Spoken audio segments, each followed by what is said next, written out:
Portsmouth is a proud city of heritage, innovation and enterprise, one of the great port cities of the world.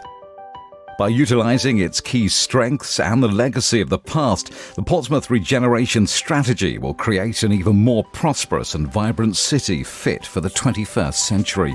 This regeneration will meet the needs and expectations of residents and businesses. It builds on local circumstance, culture, needs and aspirations. A city that was forged from hard work and opportunity will develop into the South Coast's most desirable, influential and progressive place to live and work. City's in a good position. The economy obviously is very weak at the moment, but we've put in place a lot of hard work which makes sure that the city's well positioned for the future. We've got great investment going on at the moment, both physical investment in terms of roads and the development of sites, but also in terms of education and skills to make sure that local people will get the jobs that are created. Portsmouth is a confident, bustling island city with a population of approximately 200,000 living within an area of 15.5 square miles. The famous Pompey Pride has developed over hundreds of years, a legacy from being home to the Royal Navy and from its strong industrial heritage.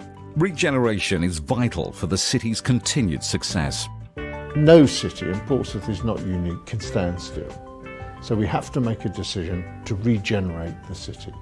We have to put vitality back into the city, we have to put optimism back, we have to make people have ambitions for themselves and for their city.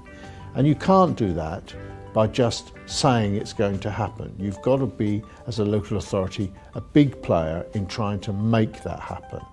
In the past decade, a number of key projects have kick-started the modernisation of the city, bringing stability, housing and employment and international awards for innovative design. In terms of the physical regeneration, that is a new Tipner interchange and Road Junction at Tipner and a park and ride. That's happening and that's going to be open by 2014. In 2015 there's going to be new houses being built by the Housing and Communities Agency at Tipner. By 2016 we will expect to be building the new road for the city centre.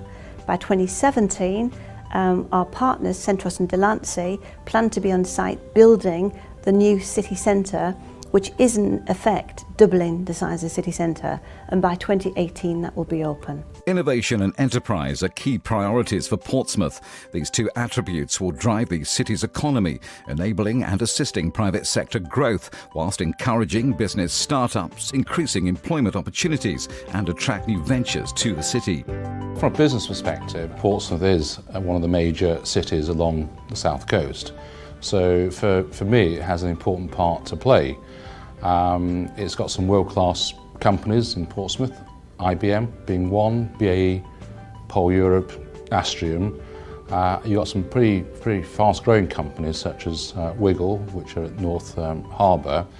And it's important that we create an environment, an atmosphere that allow those companies to prosper and to attract new companies and new businesses into Portsmouth. I think it's got all the right ingredients. It's about making sure that public and private sector work together to achieve that. The development of infrastructure and regeneration of specific sites will encourage innovation, enterprise and a skilled workforce to our great waterfront city. The regeneration will be taking place on sites like Tipner on the waterfront, just on a key entrance to the city. It will be taking place in the northern quarter, where the big retail redevelopment will take place. And there'll also be major development within other parts of the city. We're also looking at the seafront.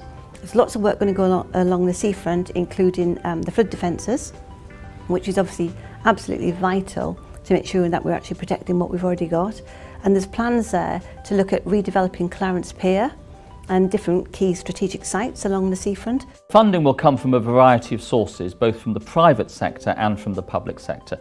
The City Council will be putting in money, central government will be putting in money, but most importantly, private businesses both within the city and investors from outside the city will be injecting investment into our city. That's why their confidence and their attraction to our plans is so important. The regeneration of Portsmouth is already underway.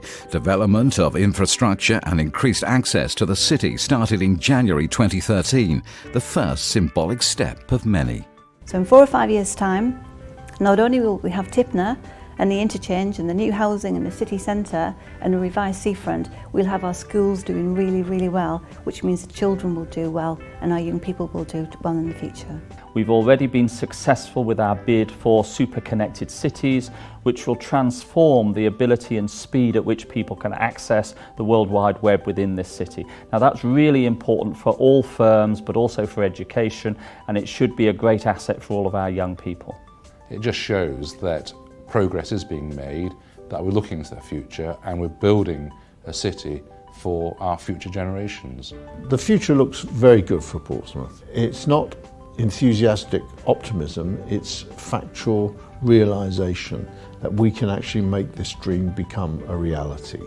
I think most people 10 years from now will be very pleased that we took the time and trouble to do this properly, and they will agree with me, I hope, in saying that we have shaped a better Portsmouth than we could have ever hoped for.